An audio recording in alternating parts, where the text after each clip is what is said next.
Thank you, Mayor Taue, for your inspiring words and leadership.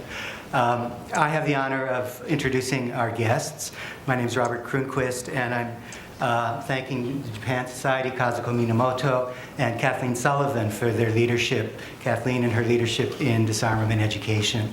But this is about you, the students, meeting our guests and sharing their stories so that you can bring them forward, because you're the next generation and you're the ones that will take up their stories and lead them forward.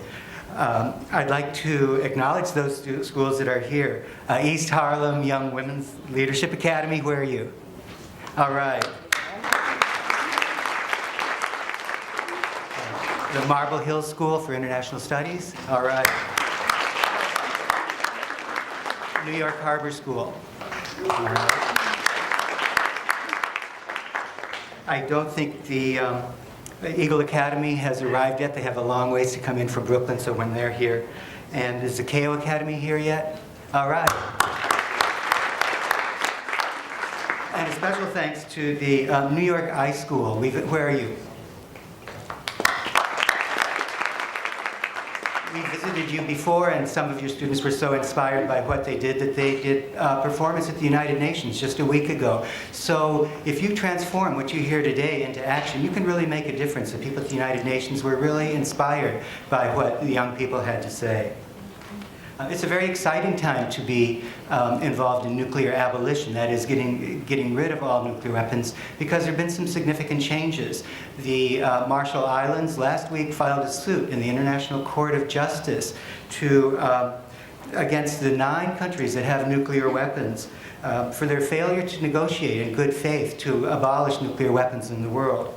There's also been 2 international conferences recently, one in Oslo, Norway, and one in Mexico, in which 147 member states of the United Nations and 120 citizens groups have called for a complete ban of nuclear weapons for humanitarian and environmental reasons. They call for a ban because nuclear weapons breed fear among nations. They don't build security.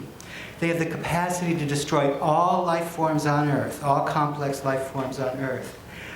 They divert funds from healthcare, education, social services.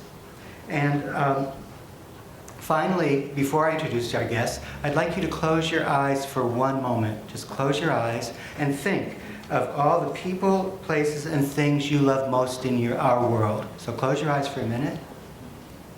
And what is it that you most love in this world? And imagine that all that could be destroyed by nuclear weapons. That's why we are here, to make sure that that never happens. So it's my honor, it's my privilege to introduce our honored guests. Our first is Clifton Truman Daniel. Would you like to come up?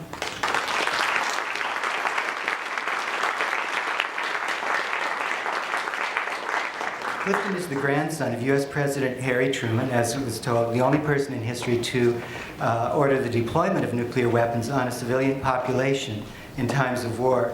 Clifton's here because he's dedicated to seeing that they're never used again. And Clifton, I believe that your grandfather is very proud of the work that you do. You will also hear from Reiko Yamada from Hiroshima. Reiko is a shining example of dedication.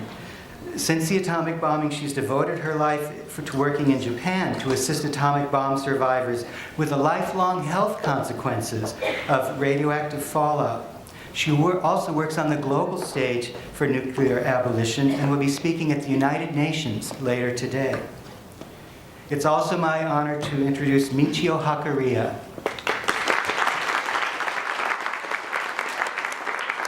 He has come to us via the Peace Boat, a Japanese organization that travels the world working for peace and environmental justice, sharing stories with others ravaged by war. In addition, Peace Boat raises money and gives material aid to people affected by natural disasters.